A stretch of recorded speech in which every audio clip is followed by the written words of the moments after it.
Hello there. Nice to have you with me again today on the program, Dr. Teach Me to Parent. I'm drawing from the book that I wrote just a couple years back by that title, and I hope that you've been able to get a copy for yourself. In the book, I've discussed 62 different problems that parents can have with children, and these are 62 lessons that might be helpful to you as a parent. So certainly there's some problem in your home and your parenting relationship that might be approached and might be helped by using the formula that we've set forth in the book in dealing with different kinds of problems. So that's where we are today, and I invite you to get yourself a cup of coffee and just join me now for the next hour as we look at parenting and some of the aspects of parenting and raising children within our homes and in schools and within our community. You know, there's a phrase that puts this into context today, and that is every child, every friend that we have is a bundle of potential. And that's kind of what we start with. We start with potential, and we as parents shape that potential as we shape a piece of clay or a Play-Doh or something like that to make something out of it. And we as parents make the child, so to speak, by our parenting approach and our parenting skills and our parenting approaches on a day-to-day basis. So a child comes with potential, and then you take that potential and you work it. And it's a very important part of your life, and certainly you do this with considerable consideration. So that's why you're joining me today, is to learn a few tips, you learn a few aspects of parenting that might be helpful to you in the course of the week ahead of you.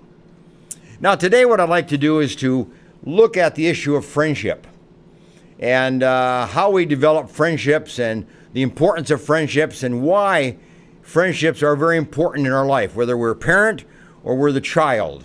And then after looking at that topic, I'd like to move on into some of the things that kids do. I call them the darndest things that kids do. And we'll take a look at just some of those kind of behavior patterns that are just beyond us sometimes and hard to understand and hard to approach and hard to work with. So we'll take a look at both of these kind of issues today, starting with the issue of friendship. Now, here's the deal. There was a book written by a therapist by the name of Carla Flora. And she coined the word friendfluence. And in that discussion, what she tried to do was to discuss why we have friends, the importance of friends, the influence of friends in our life, and the influence that we have on friends in our life. So it's a mutual relationship. Friends influence us, and we influence friends. And it's important to that interactional pattern. So she calls it friendfluence. And it's an important part. So it's friends of our past, friends that we have currently, and friends, obviously, that we will have in the future. Friends shape us. Friends shape our life. Friends shape our attitudes. Friends shape our behavior patterns. Friends shape the way that we approach life and we look at life. So friends are very important. They're the key to our happiness to a large extent. They're not the total basis of our happiness, but they contribute significantly to our level of happiness.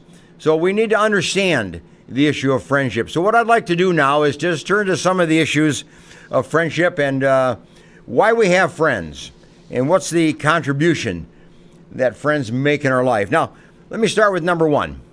This is the first issue. Friends give us vital life skills. Now, what are those? What are the vital life skills that friends contribute to us and give to us? Well, friends participate with us in a lot of different ways. They teach us how to communicate. They teach us how to talk and how to share ideas and how to share feelings, how to listen, how to form relationships and form patterns of relationships, how to be supportive of each other. When one hurts, we can be supportive. When the other hurts, that person can be supportive. How to be caring, how to be compassionate, how to set goals and achieve them, and how to be encouraging in the goal attainment that we have in life. How to know ourselves better. Friends contribute in a lot of different ways in our life, but they're the vital aspects of vital daily living skills. And parents contribute, but friends contribute increasingly so as we increase in our age. And we move up into the teenage years, friends have much more influence on us than they do in our younger years. But nonetheless, friends participate and friends contribute to those vital life skills that are important that we're going to carry with us throughout the rest of our life. And we're going to carry with us and depend on and use as we form relationships in the future. So, friends give us vital life skills and contribute to that part of our life. Secondly, childhood friends start our learning process. It's the way that we develop social skills. We develop social relationships. We learn social relationships. We learn how to listen. We learn how to talk. We learn how to share. We learn how to compete. We learn how to cooperate. We learn how to be together. We learn how to depend upon each other. We learn just that interactional pattern that takes place between two people, to listen, to talk. So in our early childhood years, friendship starts that learning process, that social behavior pattern that we then utilize and develop further for the rest of our life. So it's important to have friends in the early life because that's where social learning skills begin and take place and then develop through the rest of our life. And as we move into teenage years, parents' influence drops down a little bit, becomes less critical, less important to a child. And the teenage friendships become even more important, for good or bad, if you will. But it's important that teenagers get that sense that they're not alone. It's important that they have these friendships that gives them a sense that they belong to somebody else. They belong in a social context. They belong in a social gathering, in a social milieu.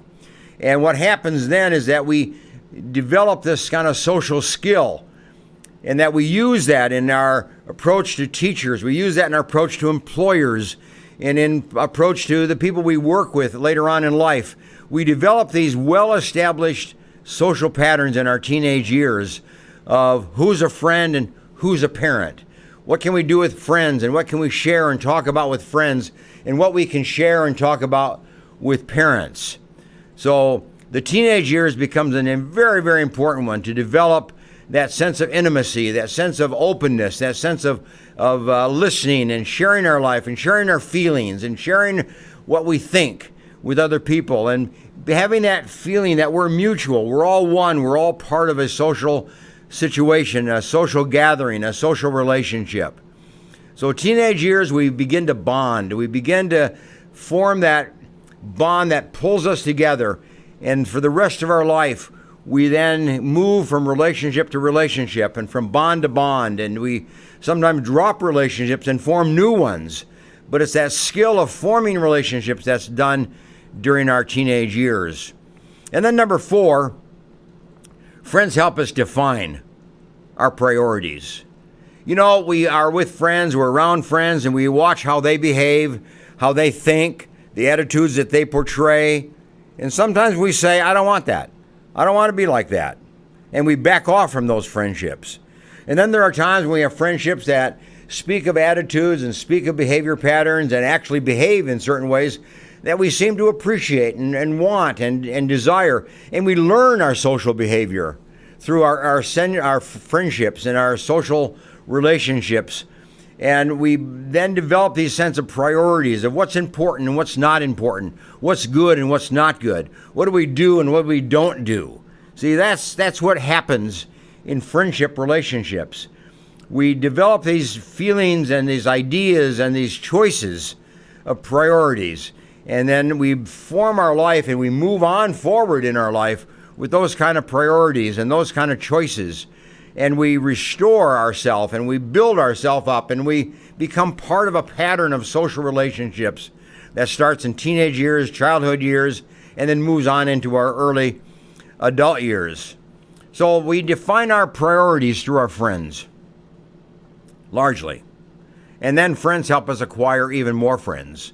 You know, if you have a friend, that friend has other friends, and we become then friends of them. And then they have other friends, and then they have other friends. And as we develop this initial friendship, we move on into developing a series of friendships that we have in life, so that we aren't alone and we aren't isolated and we're not withdrawn and into ourselves, but we become part of a social system, kind of a social network, if you will. And obviously, one doesn't have to have a large network, but one needs to have a social network. Most people know 70 people. And most people, out of that 70 people, have about 12, sometimes 15, have about 12 that they're relatively close to and see on a regular basis and interact with on somewhat of a regular basis. But out of that 12, most people have about 3 very close friends they spend more time with, they spend a lot of time with, they rely on, they interact with, they learn from. They form attitudes, they form relationships, they form behavior patterns on the basis of those friendships, those 3 friends. But from those 3, most people have one. There's one person that it comes down to, that is my best friend, my long-standing friend, the friend that I will have perhaps throughout life. So, we don't have all together all of the friends that we can think of. But we start with a network of friends of around 70 people. That's almost like a classroom at school, or 2 classrooms at school. And then it comes down to that 12 and comes down to that 3 and comes down to that 1. That's how friendships emerge and take place and are formed within our life. We acquire friends by having friends. The world opens up to us. Friends of different races, different nationalities, different backgrounds, different ages, boys, girls. We learn different attitudes. We learn different ways of life. We learn different ways of thinking. We learn different cultures. We learn different attitudes. We learn different customs. You see, the world opens up as we bring friends into our life and as we enter into the life of other friends.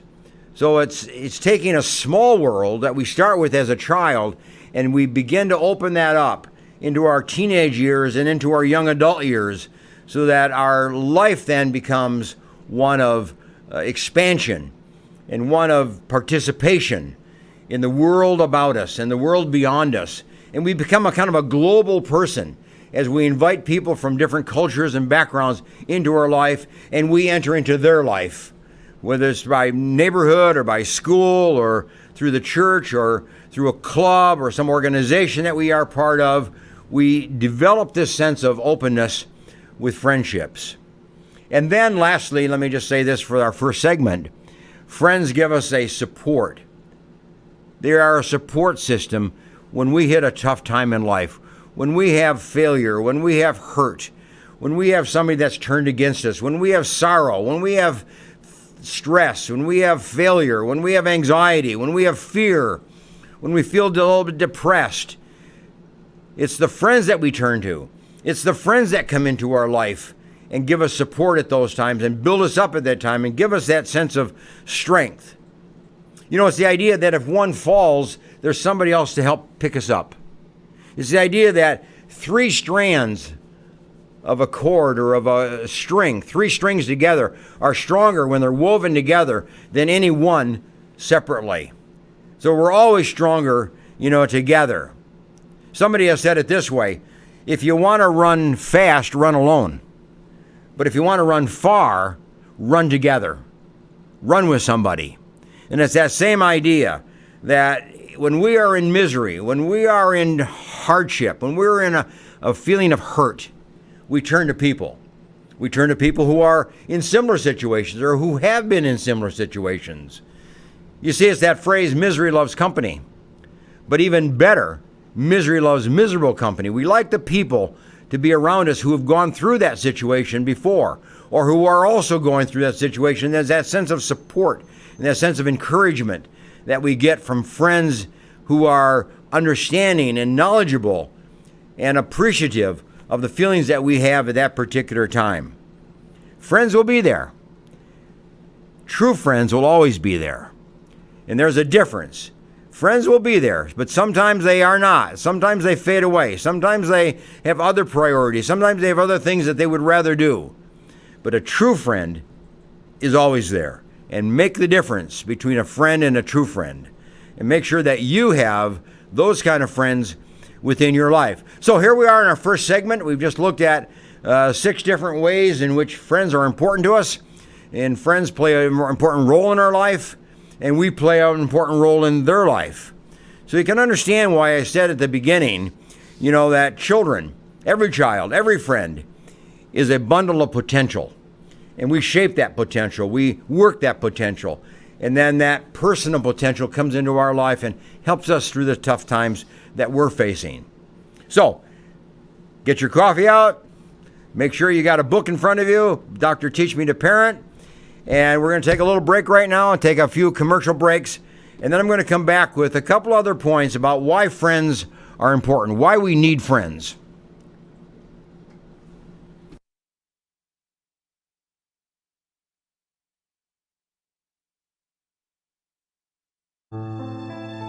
Fresno Rescue Mission's Rescue the Children program is a protected, secure environment providing emergency and long-term services to women at risk, abused, homeless, previously incarcerated, and women with children.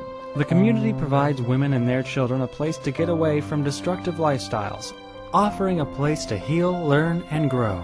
Give to the Fresno Rescue Mission today.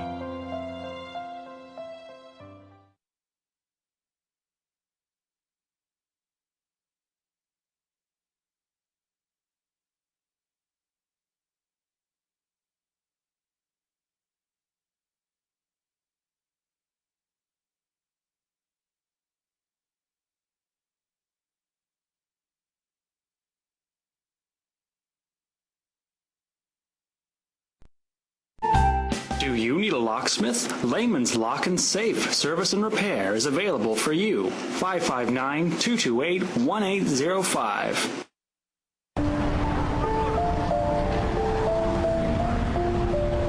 Sometimes good intentions hurt rather than help.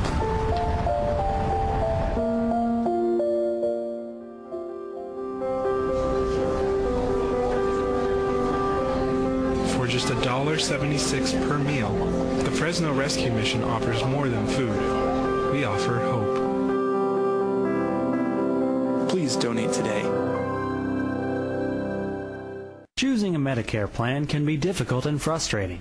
Susan Hatch can guide you through the Medicare maze and help find the right plan for you. Susan helps people understand the confusing and drastic changes that occur every year in Medicare. Susan will only recommend plans that will protect your assets and allow you to continue to see your personal doctor. As a 100% independent agent, Susan is not controlled by any particular insurance company to steer a person onto any one particular plan. Susan was awarded the #1 Medicare supplement agent in California. Look for Susan's Medicare question and answers every Monday in the Fresno Bee. Call Susan at 559-307-2287 and visit MedicareToday.net. Gained a lot, learned a lot, and got a lot of love. If it weren't for the knowledge that I had gained from the classes at PCC, I probably wouldn't be the mom I am today. So there it goes. I would love you to meet my son Aaron. My situation was very difficult. I didn't know how my life was going to turn out. We graduated in June 2010 and we got married in July. And through family, the Pregnancy Care Center changed our lives. The Pregnancy Care Center was a huge, vital part in helping me walk through that pregnancy, in educating me and loving on me during that time.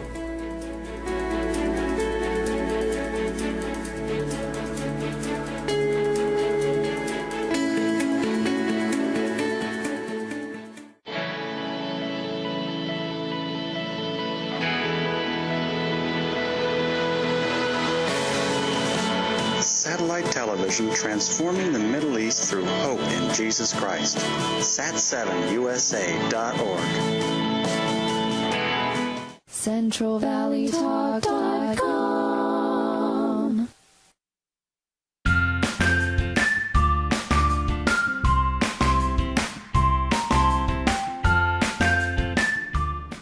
Okay, welcome back, and I'm glad you're joining me today because this is a very important topic. the issue of friendship and why we have friends and why we need them in our life and the role that they play in our life. We're building this on a theme of what we call friendfluence. It's the idea of how friends influence us and how we influence friends. And it's friends from the past, friends that we have currently, as well as friends we're going to have in the future. And this idea of skill development of friendship is very important. Children thrive on friendships. Happiness depends upon friendships.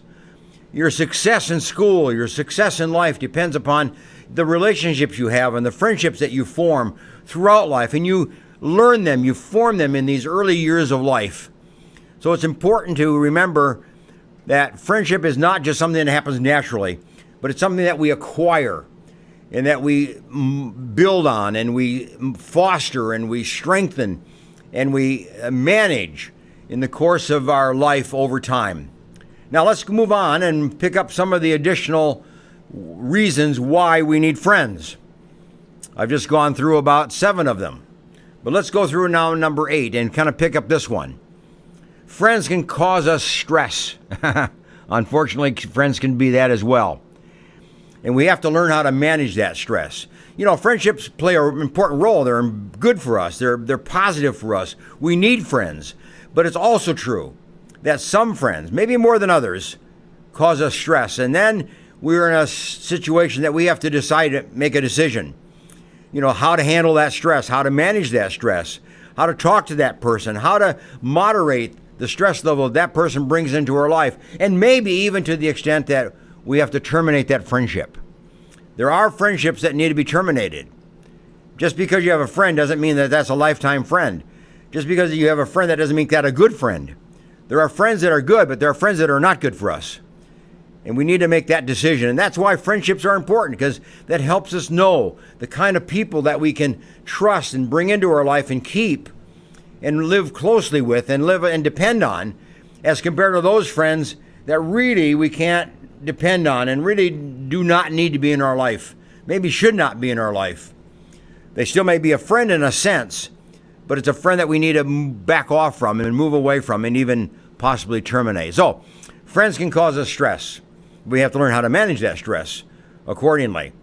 Also, friends can help us with our feelings of loneliness. You know, loneliness is not a good place to be. Loneliness is a tough spot to be in. That's a hurtful place. It's a common problem for a lot of kids. You know, to feel friendless and to go to school every day and not really have a close friend, not have somebody to really talk to or play with, not have somebody you can really rely on. That's a tough spot to be in. So that's why friendship is important to build and to learn how to develop friends. And parents sometimes have to step in the gap and help 2 children come together and form friendships. Help your child relate to somebody else. Bring them into your home. Play after school together. Do something on the weekend together. Friends are important to have, but parents play the role of bringing kids together so that friendships can be formed.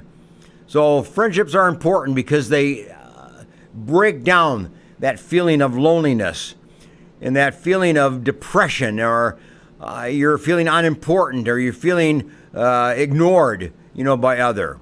We all want a support person in our life. We all want a person who brings us meaning and brings us joy and brings us happiness and gets us out of that feeling and out of that sense of loneliness. Okay, let's move on. What about online friends? We have that whole new series going on today of groups that can come together online. And many kids are online and form friendships online, chat groups of various kinds, playing games together with somebody across the world and forming friendships online. And maybe that's good. Maybe that does help expand the level of friendship, the world of friendship for people, and introduce them to world beyond themselves, beyond their own city. Maybe to kids of different countries and different nationalities, different backgrounds. So it can open the world. It can be a very good thing. But at the same time, one has to be careful, because sometimes people are not necessarily there for friendship purposes. They're there to take advantage of you in some kind of way. So it's a tricky thing. But parents, monitor your online friendships that come into your home. whether it's one child or all your children have these online friendships, you monitor them closely. You watch, you care who they are dealing with and who they're talking to and who they're playing games with. Don't just ignore it by sense of saying, well, they're just friends and they'll never see each other because they're across the country from each other. No, friends have an influence, whether it's online or it's on a telephone or it's on in person or in writing or however. Friends have these kind of influences on us, and you need to monitor, that as a parent. Set rules, set the guidelines for your home and what is going to be an acceptable online friend and how much time can be devoted to online friendships and in what way can online friendships enter into your home. So be careful on that one, okay? Now, moving on. All friendships matter, of course, but there are different levels and there are different levels of influence of friendship. A boy to a boy may have one kind of an influence. A girl to a boy may have a different kind of an influence. Somebody who's older has a different influence on your child. Somebody who's younger has a different influence. All those need to be monitored. There's nothing necessarily wrong with any of those, but you need to be careful so that your child isn't spending all the time with younger kids, because then that's going to keep him immature. And he can't spend a lot of time with older kids because he might be learning older attitudes and older behavior patterns that are inappropriate. It's important that your kid has friends, that's true, but monitor them because there's different levels and different kind of influence that people have on us and that kids have on each other. A person of faith may have a certain kind of influence as compared to a person who does not espouse faith in any kind. So that's important. There's all kinds of dynamics, there are all kinds of factors that come to play, and you need to monitor these things, but encourage friendship with different kinds of people because we learn from different people, from people who are different from ourselves in many different kind of ways. But parent influence and parent monitoring is essential. Okay, moving on. Friends can be a reality check for us. Who is going to tell you the truth? Who's going to say that you really blew it? Who's going to tell you that your behavior is inappropriate? Who's going to tell you that your behavior is immature? A good friend will tell you. A true friend will tell you. So friendships kind of are a reality check for us. They'll tell us when we're doing right. They'll tell us when we're doing wrong. They'll tell us when we are appropriate and when we're inappropriate. See, friends can tell the truth. Friends can talk the truth to you. Friends can say things that other people can't say. So that's why a friend is important, because we learn how to monitor our behavior, how to correct our behavior, how to improve our behavior when people give us feedback. And friends give us feedback that's honest and straightforward, and we need to allow them, and then we need to invite them, and we need to ask our friends to give us that kind of feedback and information. Let me move on. Banding together can help bring about social change and social influence. You see, kids, when they are coming together into a small group, can do a lot of good. They can have car washes for some charity. They can go to some country together on a short-term mission through a church or through some kind of a social agency. They can go to the beach and clean it up. They can get a canoe and go down the river and clean up the river. When it's being overrun by tires and all kinds of junk that people throw in rivers. You see, kids will do things in social influence and social justice when they're bonded together, when they're banded together, than when they're alone. So kids will have a social influence. They'll take on social projects. They'll be advocates for certain ways of life. They'll go down to the Pavalero house. They'll go down to the mission downtown and volunteer. They'll go down and feed the poor. They'll take sandwiches downtown when they're together, but they won't do that when they're alone. So friends, the bonding together of friendships is very important because that gives us a way to reach out and to be of help and to influence somebody else, but that we would not do alone. And then lastly, let me just say this. Being a friend helps our friends also. It's not just that we get stuff from friendships. That sounds selfish. But we give to our friends as well. The same things that we receive, we give. The same things that we benefit, we give and they benefit. Friendship is a mutual relationship. It's a compatible relationship. It's a joint relationship. It's coming together between 2 and 3 and 4 and 10 people where everybody contributes to each other and everybody benefits, from each other. That's true friendship. It's not a matter of what somebody can do for you. That's kind of an entitlement mentality of thinking. It's the question of what I can do for my friend and what my friend can do for me and how we together can grow stronger and can grow better and can be have a greater outreach and a greater impact on our community and our society. And we become better people. We become a better person.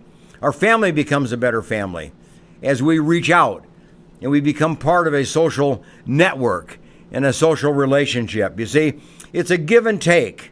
It's a back and forth. It's a mutual contribution. Friendship is not a one-way street. Sometimes we think of it that way.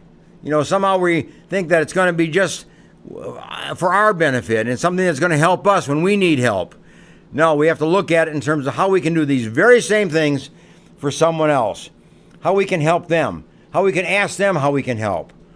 We can be on the receiving end, that's true, but we can also be on the giving end. We need to learn how to give in the same way that we need to learn how to receive. We need to learn how to participate. We need to learn how to do something by ourselves. We need to learn how to do things together in a group, small group. Friendship is vast. Friendship's important. But you see, what I said in the beginning, friends are a bundle of potential.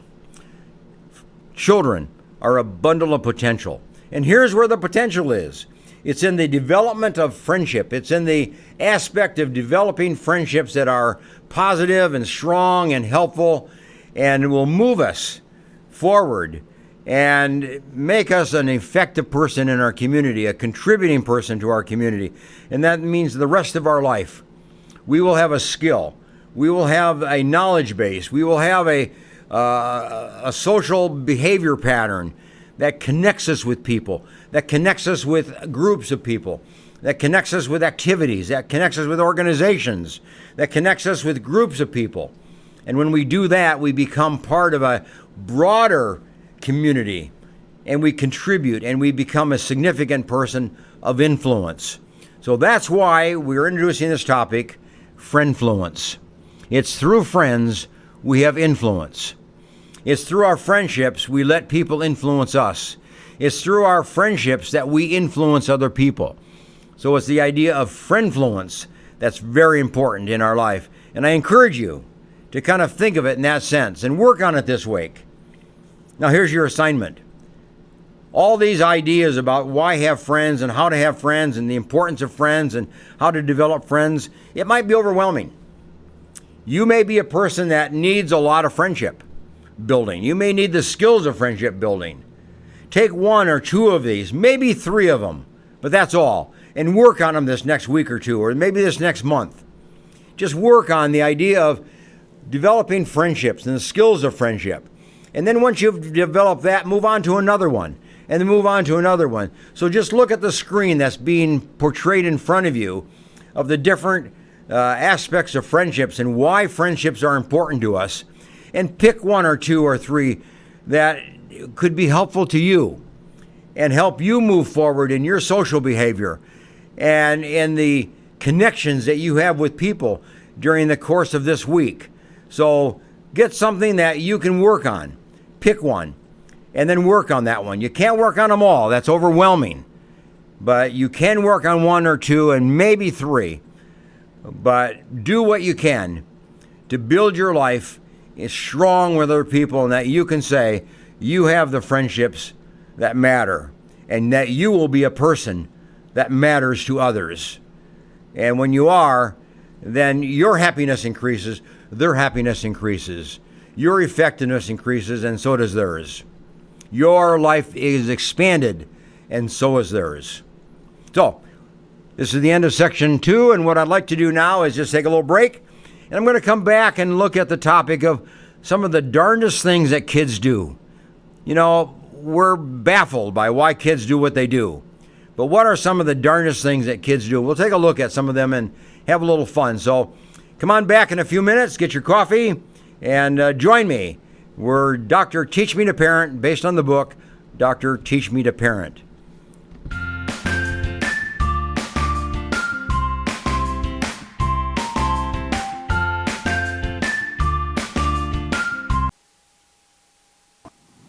This segment is brought to you by Mike Briggs Properties. The recession's over. It's now safe to sell your home. Call Mike Briggs Properties.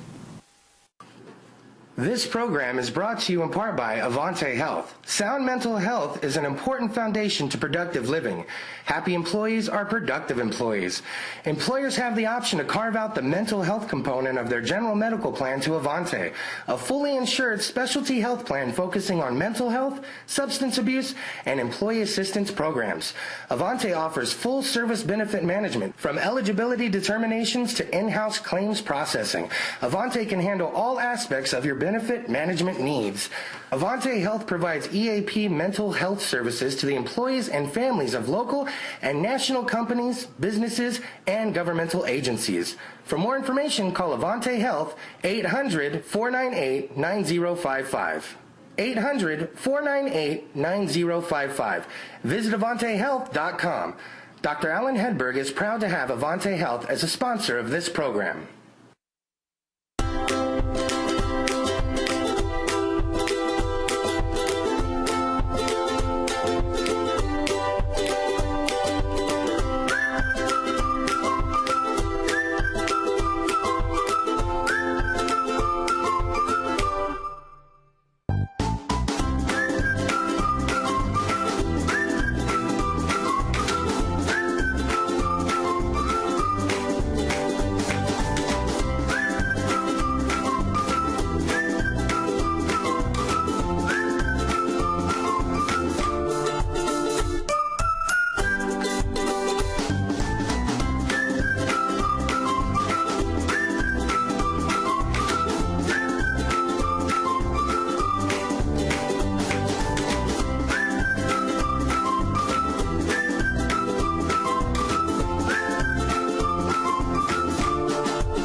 CentralValleyTalk.com.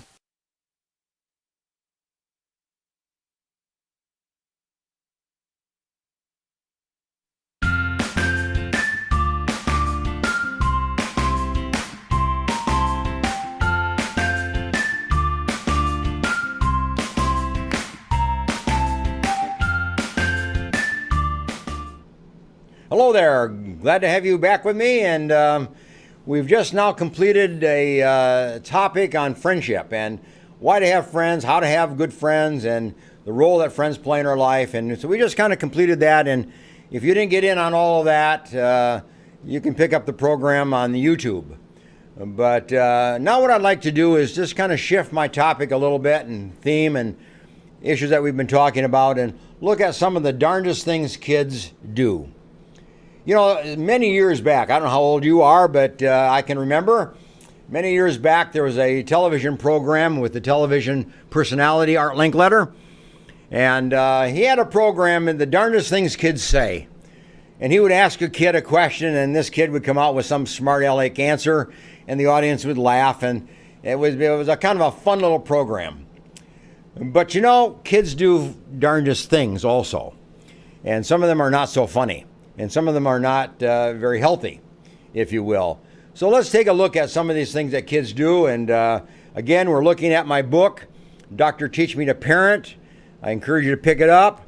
You can go to Amazon. You can certainly go to my website, which is shown there, Dr. Teach Me to Parent, with booksbyhedberg.com. So you can pick it up there, you know, as well. But what are some of the darndest things kids do? What are some of them? Well, kids hit each other. You know, kids fight. Kids hit each other. And we as parents find that very consternating. You know, it's very distressing to see two kids fight all the time, pick on each other in the backseat of the car. They're in the other room arguing and yelling and hitting each other. And it just is an annoying kind of a thing and something that we have a hard time kind of dealing with. But you know, there's really underneath that all, here's the question. Why do kids hit? Why do kids hit each other? Why does your kid hit brother or sister or friend or whatever it might be? Well, the simple answer could be that you've hit your child. And if you hit your child's going to hit somebody else. I mean, that's a simple answer. If your child sees you hit an object, your child will hit. If your child sees slapping going on between mother and father, they'll do the same kind of thing. Kids imitate.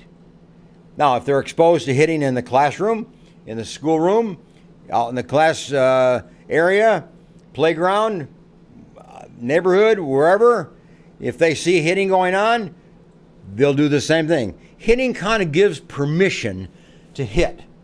And what you really want to do is to make sure your child lives in a world where violence through hitting does not occur, does not take place, and is not exposed, to them in their particular life and experience. But there are other reasons why kids hit. And, sometimes it's just kind of to be a bully or to get some kind of a strong image that I'm a big kid or I'm stronger than you. I'm stronger than brother. I'm stronger than sister. I'm stronger than my friend, whatever. And so they hit kind of to prove a point that they're strong and that they're big and that they're capable of defending themselves. And they want to be the big kid on the block, so to speak. So hitting is something that we learn, we imitate it, we follow somebody's pattern, but parents need to teach the opposite. The opposite is kindness, if you will. The opposite of hitting is helping. Rather than being mean, it's being kind, being helpful, being thoughtful, being a participant in the life of your brother, your sister, and other people, rather than being an adjutant and somebody who annoys. Okay, that's number one. Kids hit. But number two is, one of the darndest things that kids do, they cuss. Now, same kind of thing. Kids cuss because they hear cussing. It's an imitated behavior. If dad cusses, kids will cuss. If mom cusses, kids will cuss. If teacher cusses, kids will cuss. If their close friends cuss, they will cuss. Cussing is an imitated behavior. It's what they hear and then repeat.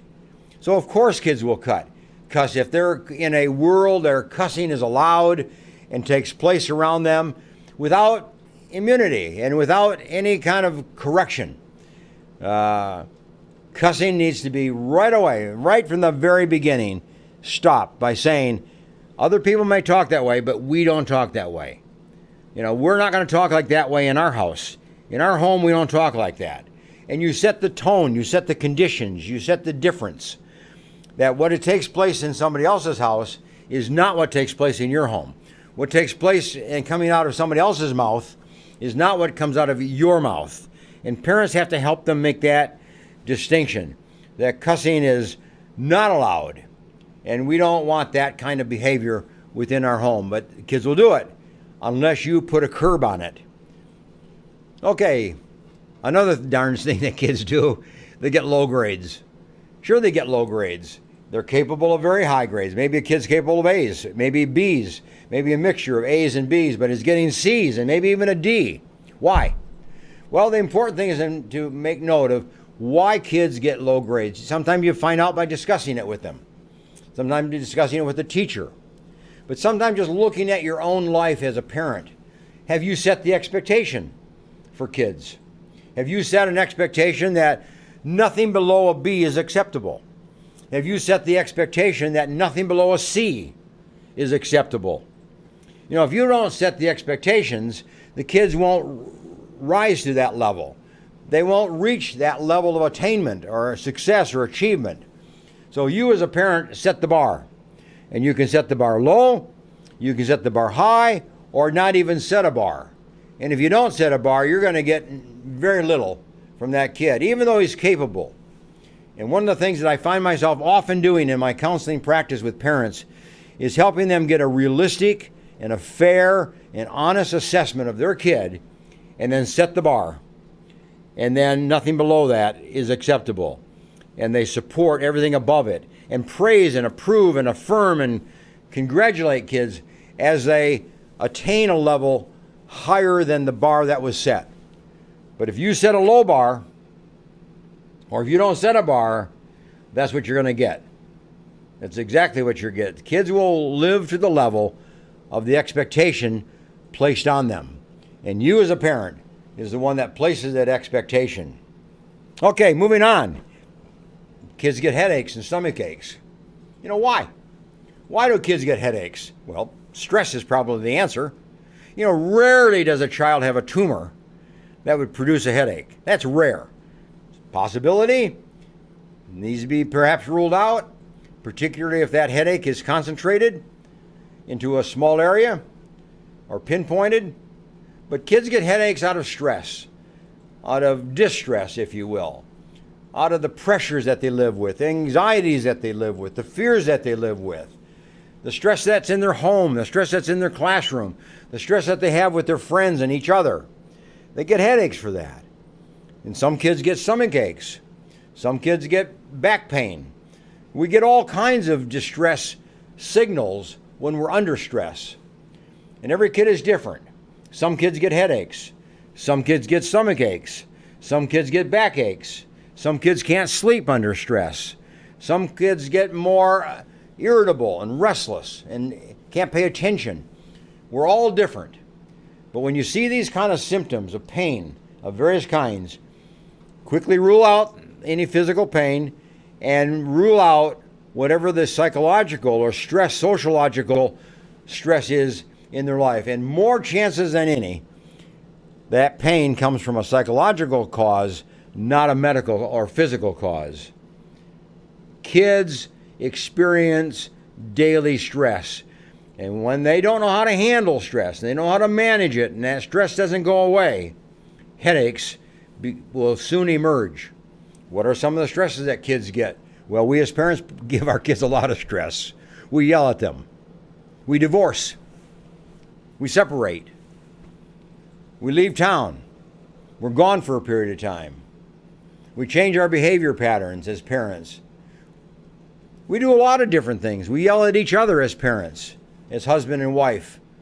You know, we create stress for children, and then we wonder why they have a headache. Then we wonder why they have stomach aches.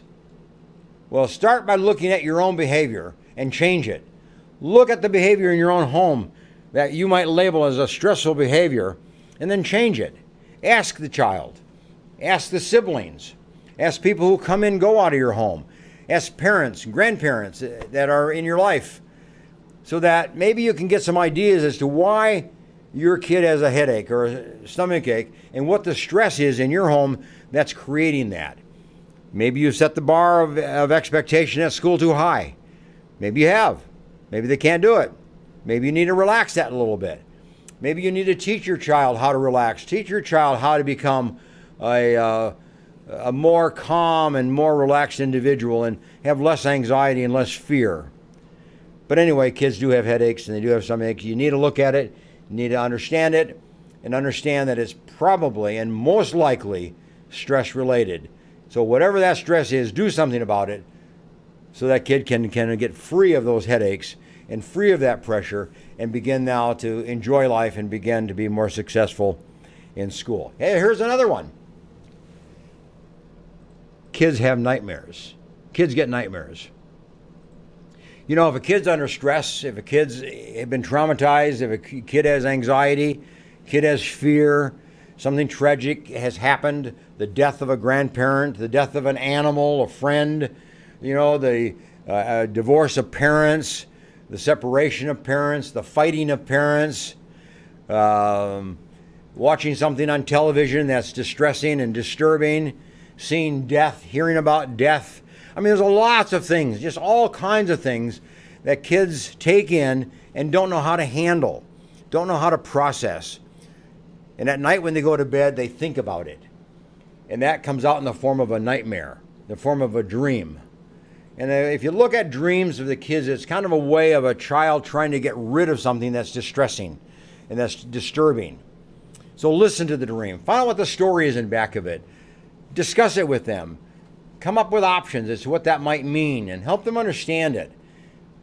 And you might even want to contact a professional to help you kind of work that through if it's really a tough one and if it lingers and is prolonged. But kids do have nightmares, and it usually relates to the stress in their life The anxiety in life, some kind of a fear event, something they're facing, something they're afraid of, something that's going on at school, such as bully behavior going on at school. Your kid thinks he's going to be bullied by going to school every day. Of course he's going to be fearful at night when he goes to bed. He's going to dream about that and be very upset over that. So pay attention to nightmares. They're important, but find out the story in back of them and then address that and try to be reassuring and hopeful, for your particular kid. Here's another one. Kids cry. Kids throw temper tantrums. Why? Well, that's the question to ask. Why? Well, here's the usual answer. Kids throw temper tantrums because they want something that they can't have. And they think that you're going to break down by them throwing a temper tantrum and give them what they want. And you know what? If you do it, you get more temper tantrums. And if you do it again, you'll even get more. And if you give in to them in the grocery store, you'll get temper tantrums in the grocery store. If you give in to them, throwing a temper tantrum in the car, you'll get more temper tantrums in the car. You see, temper tantrums are learned behavior. And a child has a tool, child has a method of getting his way. If you give in, if you let the child have his way by crying or by throwing a temper tantrum. Temper tantrums are more violent in nature. They're more aggressive than is crying. Crying is more withheld and within. But nonetheless, if we give in, if we're sympathetic to a kid because he cried and give him something he wants or even gives him a little bit of it, a part of it, you're going to get more of that kind of behavior. It's negotiation skills that you want to teach. It's assertive discussion skills that you want to teach. If a child wants something, that's fine. Talk about it. Discuss it. Come to some kind of a plan, some kind of an agreement. It might be a very reasonable thing to have now. It might be a very reasonable thing to have tomorrow. It might be a very reasonable thing to wait for and have next weekend. But it's subject to discussion. And that's what we need to do, is to make sure that we discuss with our kids the things that they want and teach them ways to achieve that, if it's appropriate, rather than throwing a temper tantrum, which obviously is not appropriate. And now let me just say this. Kids lie. Kids lie. That's another thing they do. They lie. And you want to make sure that lying behavior is not acceptable. Kids lie because they want to look good. Kids lie because they want to avoid a punishment. Kids lie because they want to have something that otherwise they wouldn't get. They know they won't get it. So they make up these stories and make up these lies. And if you go along with it, you're going to get just more of it. Okay? Now, refuse to take no for an answer. That's what kids do. They don't want to hear no. Kids don't want to have that. What they want to have is everything they want in life. So here we are. You say no. You got to teach children that no means no. You don't say no and then within 10 minutes it's yes. Or you don't say no and then a little bit later it's say maybe. Or you don't negotiate by saying, well, it's no, but if you do this, if you do that, I'll give it to you. No is no is no is no. And make sure you're fair, you're reasonable, and that you've thought it through. You can't change your mind once you've said it. No has to be firm. Then they'll understand it and learn it. And then number 9, develop fears and phobias. That's what kids do. They develop fears. They're afraid of a lot of different things. They hear loud sounds. They don't know what that is. They hear people yell. They don't know what that is. They become afraid of things like that.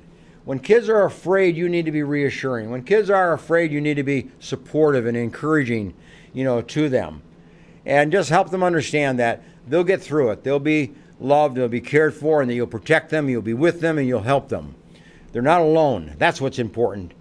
And then lastly, kids do get angry, Kids act with anger, and they act out, and they hit things, and they break things. But here's the difference. It's okay to have anger. It's okay to feel anger. But it's not okay to act out your anger upon other people, or upon objects, or upon things, or upon animals. That's not right, and that's not fair.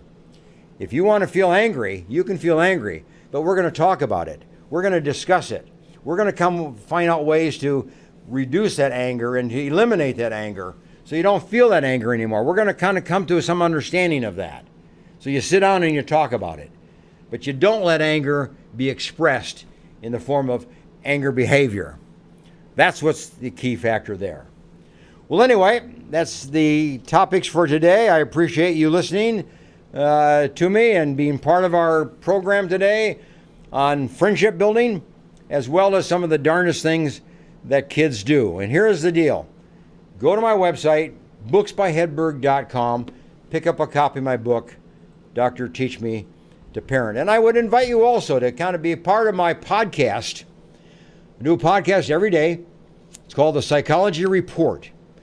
And you can access it on the internet by going to thepsychologyreport.buzzsprout.com. thepsychologyreport.buzzsprout.com. And I talk about a whole variety of topics related to psychology and daily living. And you might find that of some interest. We have about 10,000 listeners, so pick up that podcast and be part of our listening audience there as well. So nice to have you with me today, and we'll pick it up again next week. Bye for now.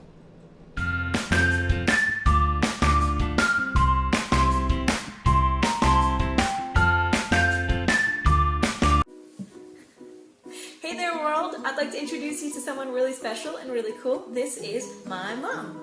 My mom is an amazing person. She is a writer. She is a newly transplanted Texan. She is a woman of faith and she loves 80s music. She also is a person with a very rare genetic muscular disorder called Pompe disease. Pompe disease is a terminal, progressive illness. It's a genetic enzyme deficiency which ultimately leads to the destruction of your skeletal muscles. Those are the muscles that control how you move, your arms, your legs, and your torso. When your jaw or esophageal muscles are affected, you can no longer eat and require a feeding tube. When your diaphragm is impacted, you can't breathe on your own any longer and require a trach ventilator. When your legs are impacted, you will no longer be able to walk without assistance. You can lose bladder and bowel control. It affects children and adults, and eventually it kills you. It is rare, but it's real. Now we're lucky.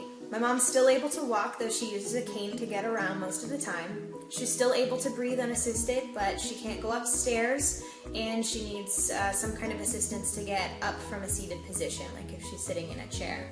She has to examine every activity ahead of time to know if there are things like handicap parking, accessible buildings, and even functional bathrooms. All of her activities depend heavily on the weather. A windy day can be just as dangerous as an icy one.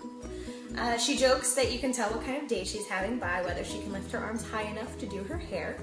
And she recently moved into a one-story house specifically with the idea that she's one day going to need a wheelchair to get around.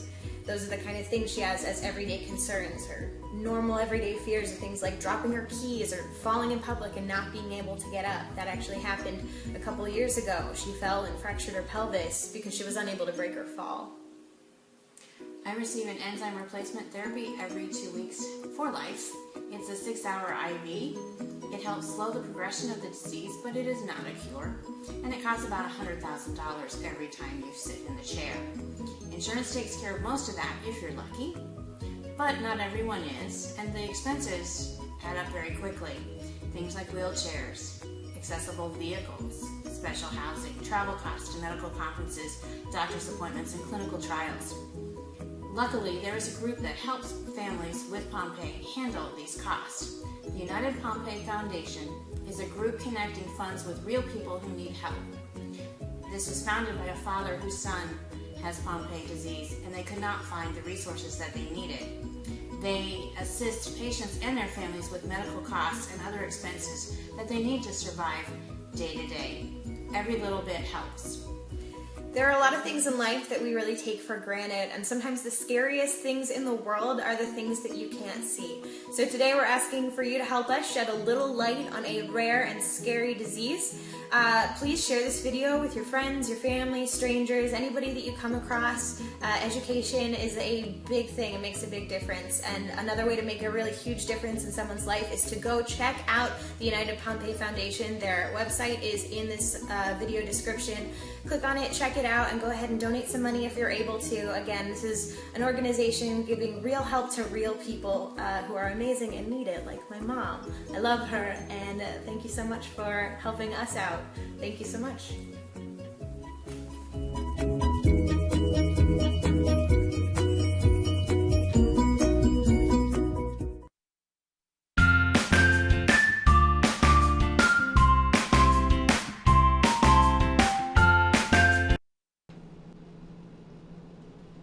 Let me close by giving you a tip for the day, kind of a parenting tip of the day, if you will.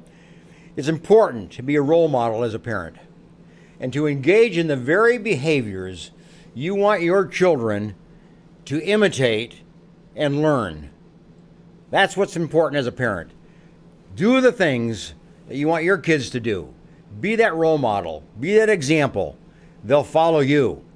And if you do appropriate behaviors, they'll learn appropriate behaviors. Unfortunately, if you do inappropriate behaviors, they're going to learn those as well. But be a role model by engaging in the very behaviors you want your children to imitate and to learn. Nice to have you with me, and if you'd like to be a sponsor of my program, get in touch with me here through the station. We'll be glad to add you as one of our sponsors of the program. Okay, bye for now.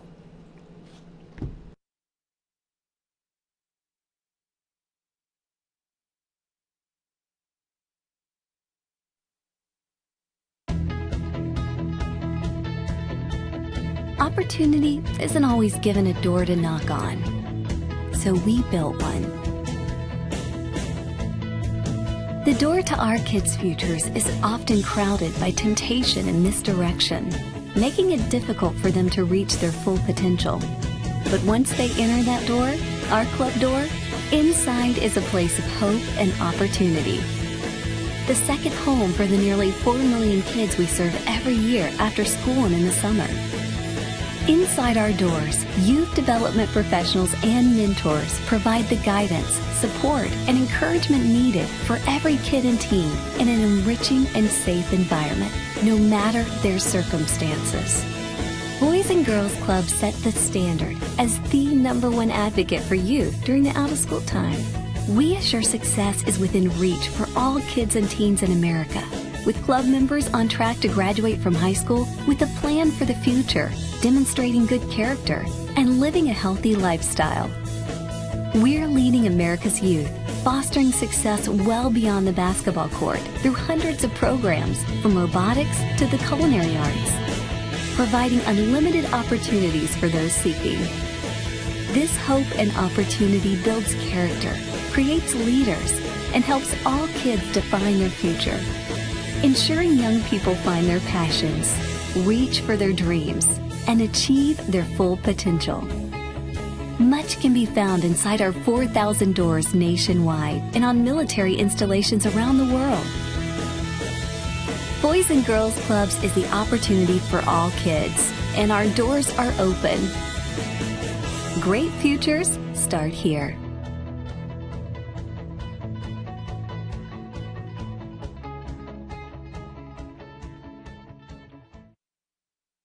CentralValleyTalk.com